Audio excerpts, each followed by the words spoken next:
अगर आप भी चाहते हैं कि हमारे अलवेला ओम जी के ब्लॉग्स के ऑडियो वीडियो सबसे पहले आप तक पहुंचे, तो हमारे चैनल को सब्सक्राइब करें और बेल आइकन को दबाना ना भूलें।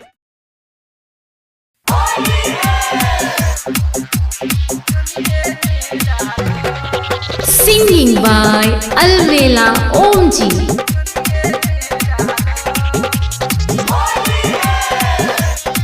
आप सुन रहे हैं सिंगर अलवेला ओम जी को। घर बह में जे रहबू तरंग कैसे के रहलो,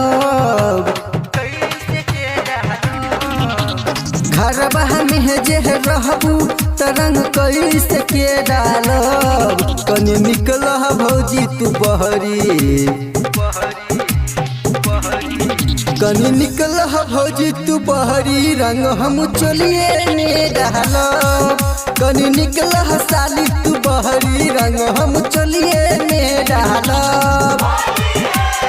सिंगिंग बाय अलवेला ओम जी।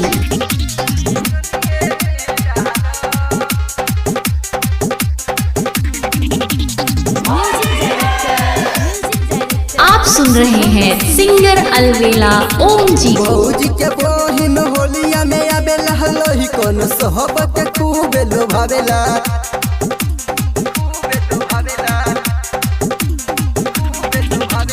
भौजी के बहिन होलिया में आबेला हलोही कौन सोहबत खूब लोभावेला, घर बह में त घुस के रंग डाल के रहो, घर बह में हम घुस के रंग डाल के रहो, कनी निकल भौजी तू बहरी, कनी निकल भौजी तू बहरी, रंग हम चलिए में डालो, कनी निकल साली तू बहरी। सिंगिंग बाय अलवेला ओम जी।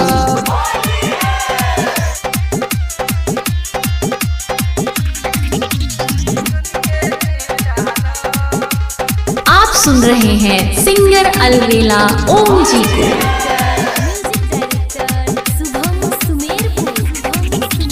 सैया राधे से काहे नु कैलू अलबेला ओम जी से खूब रंगैलू,